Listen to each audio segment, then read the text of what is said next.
good about synthetic division at this point. Okay, I think I had paused it by accident. Okay.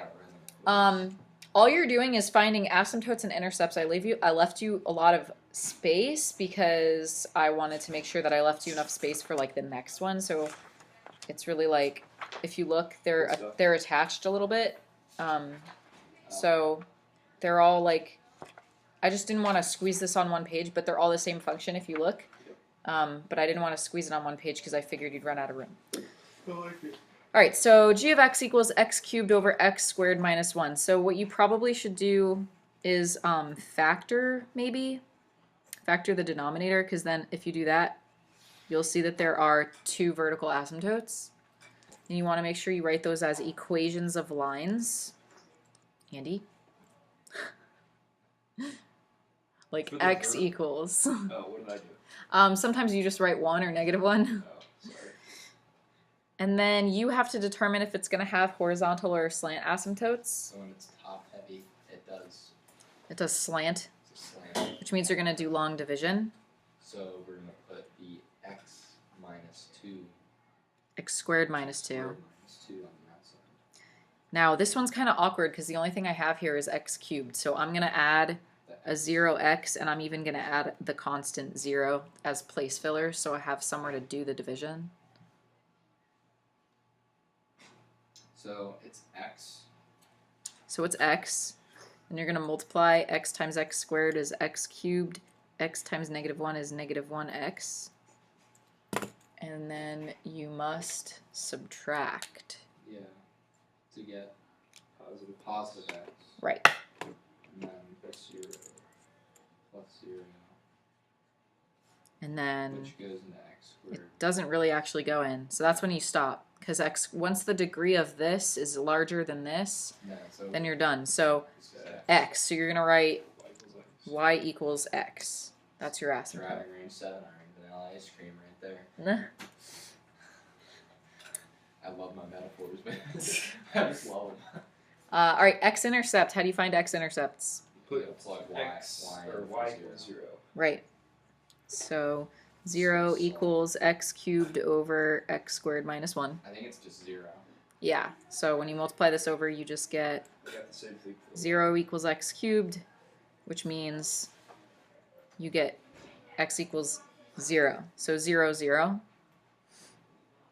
And then it's So y-intercept. 0 negative. The same thing for the Or no, it's actually not. Yes, it is. No, it is, because you get 0 over negative 1, which is 0. 0, yeah. So We got there's only one intercept, and it happens to be the same intercept for both. So it goes through your origin, Well, basically. well, wait. Oh, that's If interesting. that can't happen because of the No, it asymptote. can. But the asymptote Can goes happen. through it. So if you remember, I put some rules on your notes, and one of the rules about slant asymptotes, and it's unusual, is that it Points can may go be there. through the asymptote. Really? Sometimes your function will cross your slant asymptote, which is, Really? we haven't done one like this Why yet. is it an asymptote? It'll affect other stuff. So your function will never cross vertical asymptotes ever, because that is your domain. Right. That it cannot happen. Right. But sometimes, especially in like rational functions like this, it might affect portion, kind of like an inequality. It's going to affect portions of your graph, but not all portions of your graph. So slant and horizontal asymptotes can sometimes be crossed, but it is unusual. Okay. So this will be fun. All right, so increasing and decreasing. So do we have a derivative yet? No. So that's what we need to do. Then we gotta do. Alright, so this is where we gotta do. So this is where you got to do the quotient. Yes. So we got low d high minus high d low all over low low. And then simplify.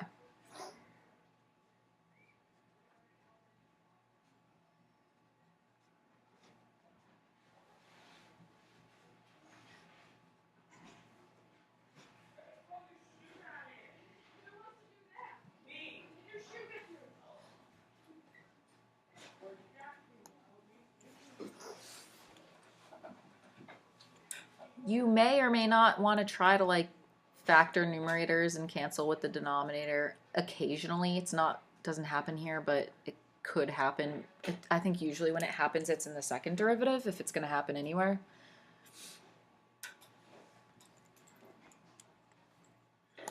So this is our first derivative, and then you want to make sure that you're setting it equal to 0 because you will possibly have some points here. Like 1's a point. So actually you got both, remember both vertical asymptotes are typically points, so you have plus or minus 1. And then if we solve this by factoring out an x squared, okay, I get some irrational roots. So I get 0, which is, so add that to the list. And then here, if you add 3, whoops, and square root it, you're going to get the positive and negative square root of 3. So those are 2 more.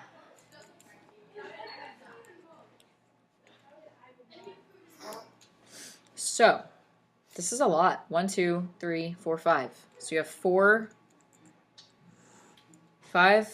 points that you need to put on your number line here for your first derivative.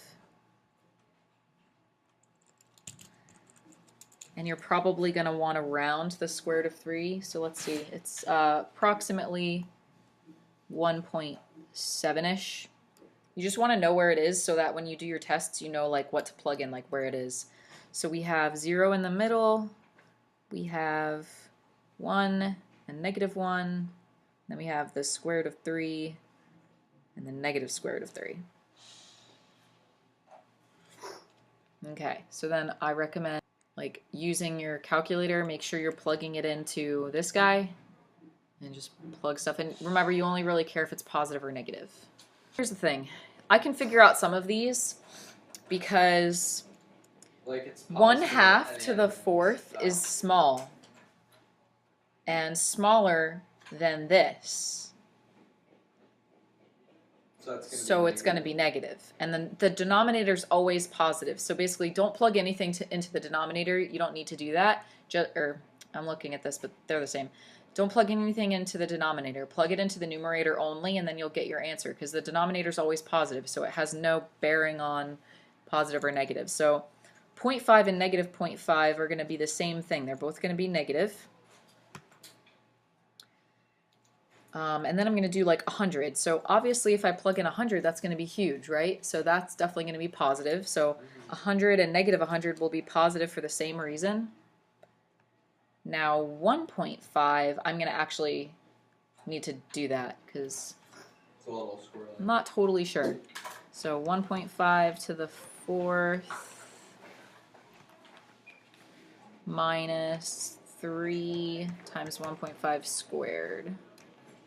So I got negative, which means this is going to be negative as well. The same reason, because they're even exponents. So increasing and decreasing. So we're increasing on the ends and decreasing everywhere else. So I'm going to put increasing from negative infinity to the negative square root of 3. And then we're increasing again at the square root of 3 to positive infinity.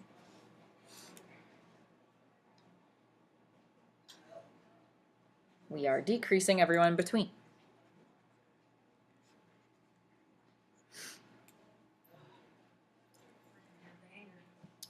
And the max is at? So one thing you can do and maybe should do is before you determine max, min, points of inflection, like all of that, circle your asymptotes.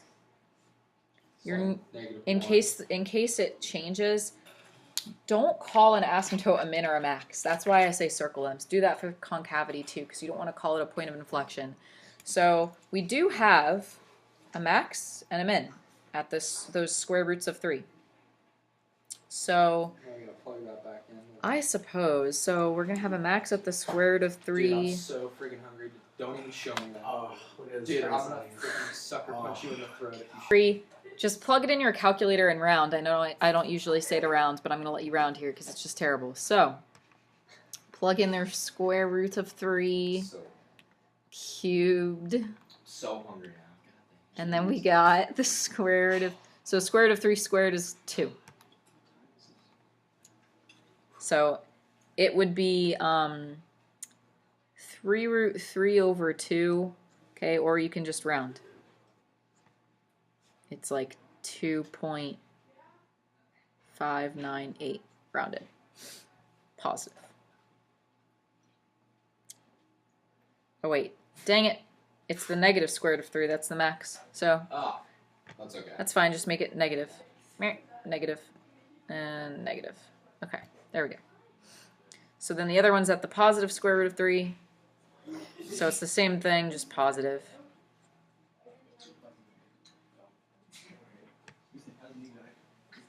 Okay. Alright, so all I did was I just wrote the first derivative here, because in order to find the second derivative, we need the first derivative. So, Oh, it's the same one. Okay. same one, still going. So first derivative, we are going to need to use not only the quotient rule, but the chain rule. So, Chain. Oh. yeah, Oh, wow. I Good know. God. so I've been write using- small. I've been Okay, using F this entire time.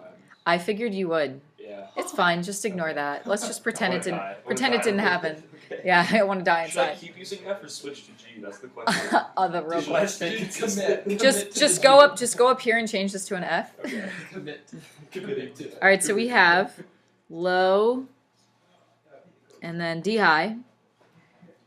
So d high is 4x cubed minus 6x. Okay, minus high. Oh, wow. I didn't need nearly enough space. I know. Holy D God. low, so d low is 2 Amazing. times x Oh, squared we're trying minus to 1 progress. to the 1 times the derivative of the inside, which is 2x. All over low, low. That monstrosity all over Why are we doing low?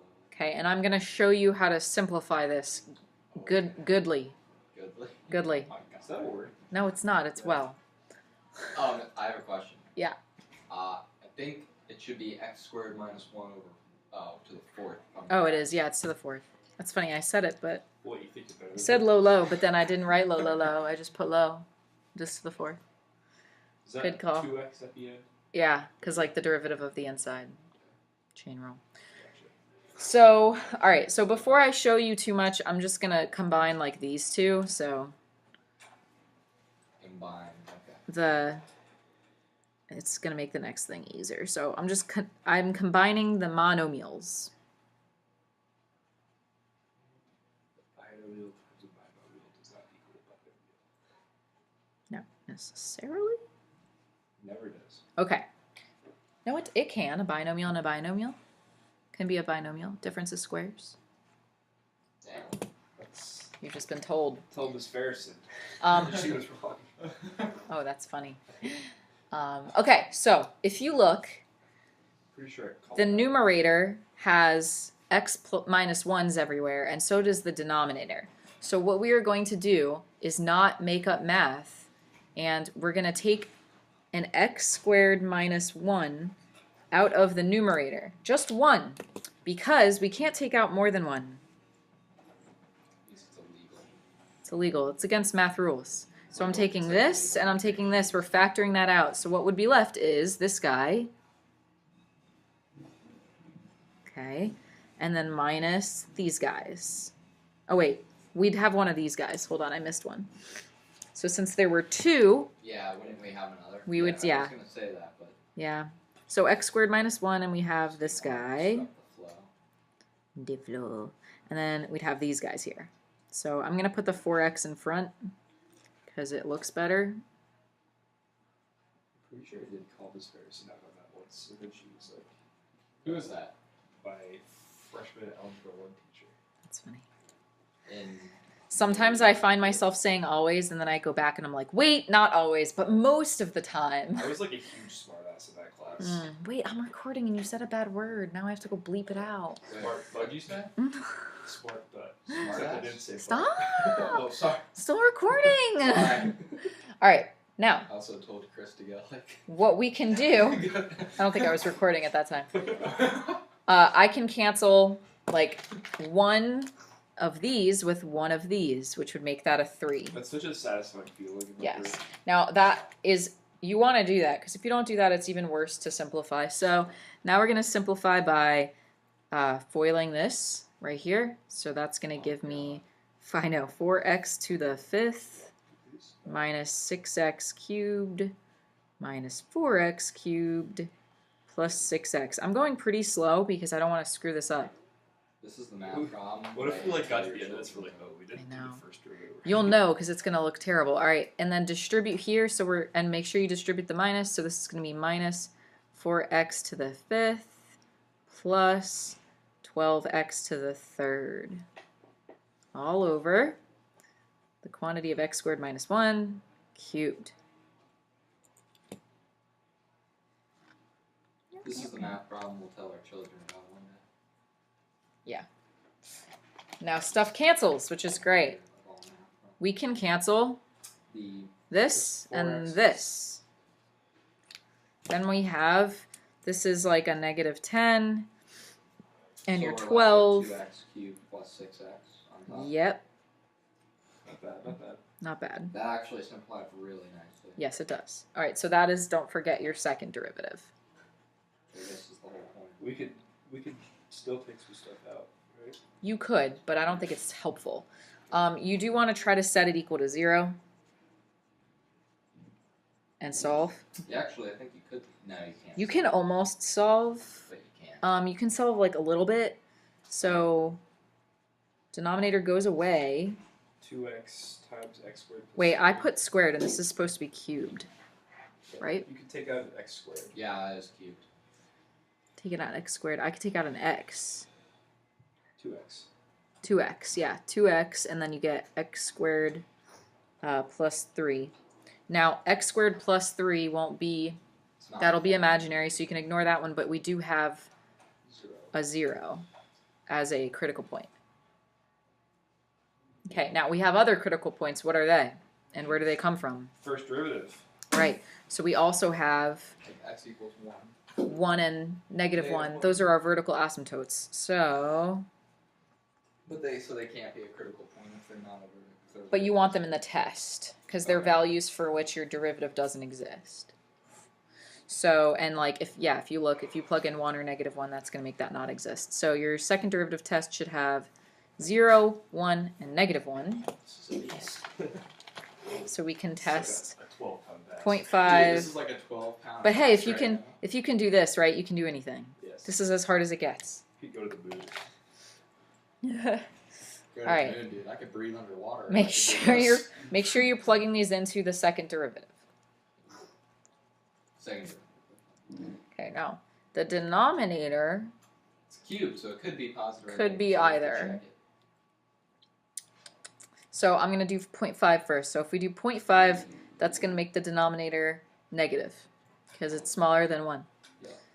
On the top, so I guess it doesn't matter because on the top's going to be positive, but the bottom will be negative. So negative. Sure. Yeah, it doesn't really matter. The top's going to be positive Oh, because you're doing 0.5 is a positive positive 0.5, number. Never mind. Oh yeah, it's a positive 0.5. Alright, negative 0.5 I think is positive. Yes. So Is the negative top 0.5 is gonna going to be be- positive because the top's going to be negative and the bottom's going to be negative. Yeah. Yeah. Okay, 100 will be positive. Plus the equal. 100 will be positive. And then the bottom should be negative. Yeah, negative. Negative. Yeah. Right? Negative 100? Negative? Huh, Does that sound right? I guess. I think negative 0.5 is positive. I know, I was going to say this doesn't look right. Yeah. That's right. Yeah. Yeah. And then negative. Yeah, that's right. Okay. Or, I don't know.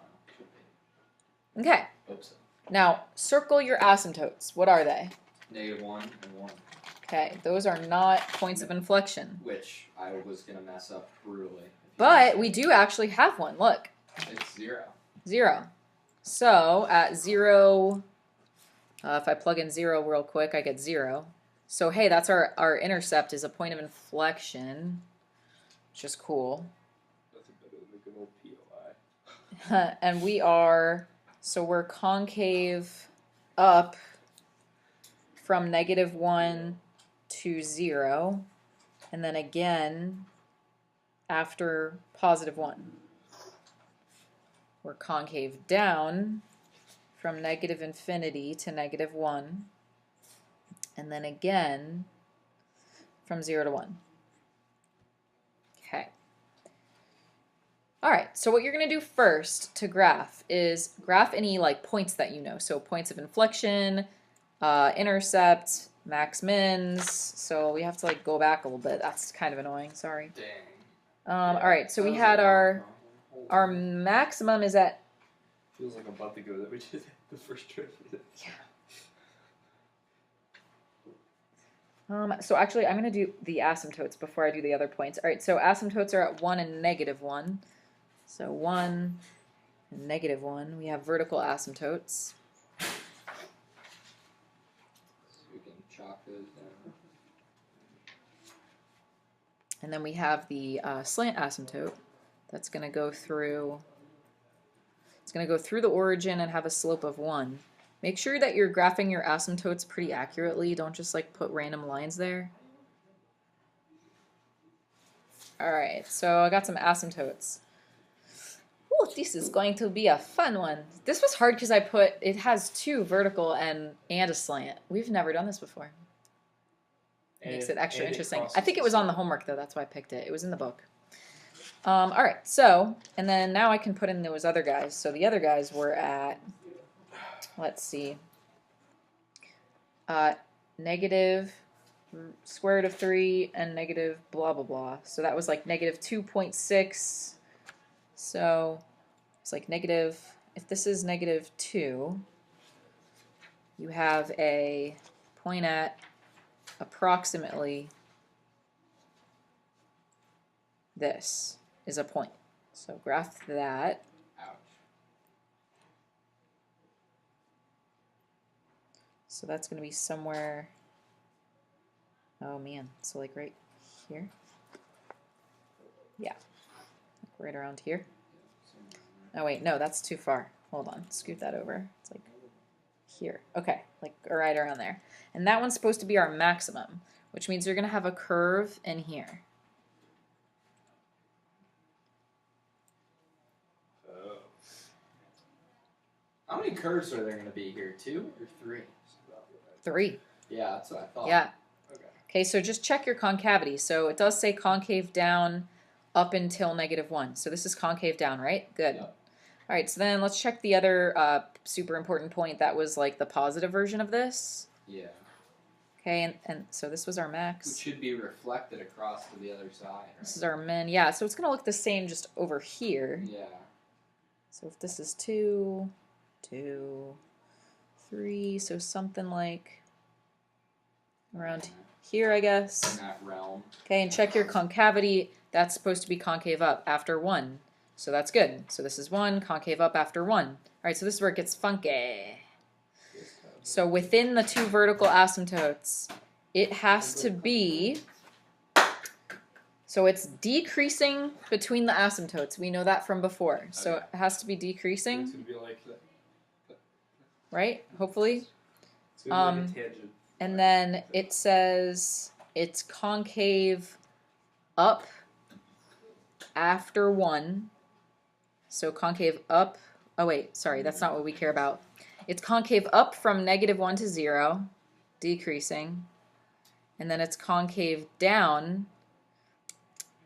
Good lord. Where is it concave down? From It's 0 like- to 1, right? I lost It's like it. a tangent. From 0 to 1. Yeah, it is. You're right. Yeah. It's like a tangent It's like- thing. whoop. Tangent. What a graph. This makes sense to me now, too, because it's alternating and they typically do that Yeah. across asymptotes. Yeah. What a graph. What a beaut. Yeah. That was a beast. She's a pretty girl. We hooked on like a 100-foot whale, and we